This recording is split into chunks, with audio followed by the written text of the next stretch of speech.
Hey, I'm Nick. So we're hanging out here at Noble Street Studios, and I have Ladyface with me. I've got Eric, Mark, Steven, Michael, and Kristen.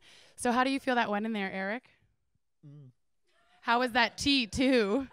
It's a fennel tea. It tastes a bit like black licorice, so it's coating the throat. Do you feel like your throat just got a little bit raspy from singing? Yeah, yeah, yep. How's your throat? Because you were playing the piano and singing as well in the second song. I'm good, actually. I don't have to scream like this guy over here, so. So your throat's nice and relaxed. Fine, but I have tea just because.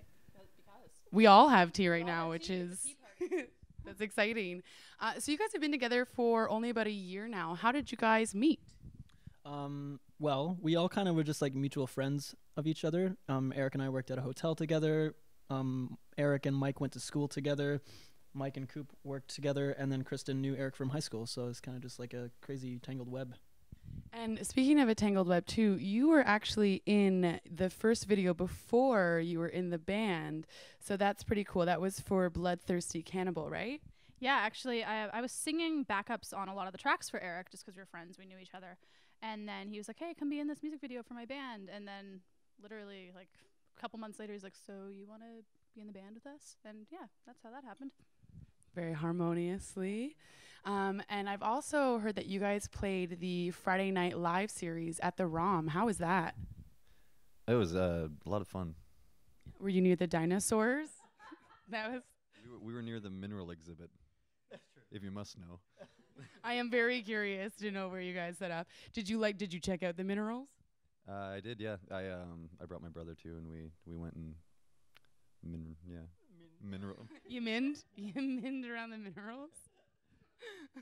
So outside of minning around minerals, where else have you guys played outside of the Royal Ontario Museum? We've only ever actually played there. Yeah, No, I'm just kidding.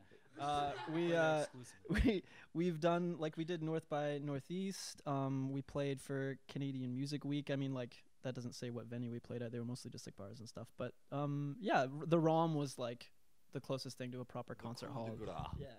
It's we've played like every like Small bar. in Toronto. I feel by now, like most of them. You're gonna say shitty bar, weren't you? No, they're all great bars. They're all great bars. It's fine. It's on the internet. So your sounds were very different in there today, going from the first one into the second one, which is a little more sensitive and had a little more of a ballad to it. How do you approach the creative writing process? I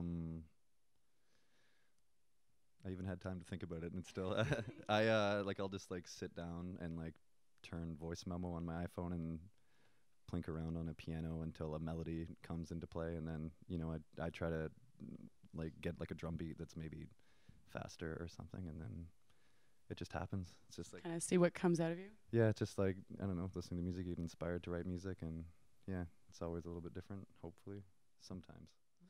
Well, you did a good job today. They were two very great and different tracks in their own right. They are great.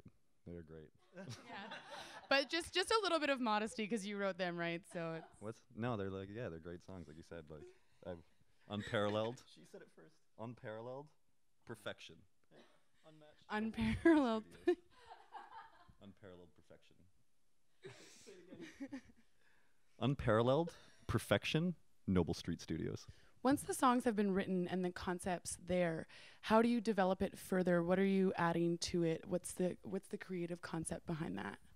I don't really know. I'd have to say, like, whenever we're going into our rehearsal space and getting together, we take like kind of Eric's vision, I suppose, and sort of add our own, spin to it. Different parts might alter the song and make them go a specific way, but it's kind of like when we're in there, it's like someone like Mike, he might put down a guitar lick that wasn't on the original recording that might sound really great. So it sort of becomes more of a a focus than it was before or something. Yeah. It's like when I write it, it's kind of like the bass is just kind of like root notes. Like it's like, and like the guitar is like, I'm not a great guitar player. Like I know how to write songs. I've got lead fingers almost. But yeah, so like it's like he puts an actual good bass line on it, and Mike's a fucking wizard with his guitar. So are you a wizard with the guitar? More of like a warlock. Yeah, Eric writes a bunch of guitar lines, and then I'll take them and I'll twist them around. And there's a lot of other instruments on the demos that he sends to us. So I'll try and like turn a violin line or a glockenspiel line into a guitar I use a lot of effects. So just layer on as much stuff as I can and kind of make a guitar sound like other things. Very exciting. And speaking of other things, are you guys working on anything that's going to come out later this year? Yes, we are. We have a full-length album in the works. We've been like everything that we have up to this point is pretty much just demoing, like done in an apartment. So we're gonna come to a studio and do it right. Nice. I look forward to that. And where can we find some of your music right now? You can actually check out our new website that we just launched about a month ago. Yeah, it's ladyfacemusic.com. Great. So check out ladyfacemusic.com and also check out onetakewonders.com. Ladyface, thank you so much for joining us today here at Noble Street Studios. I look forward to more music coming out later this year.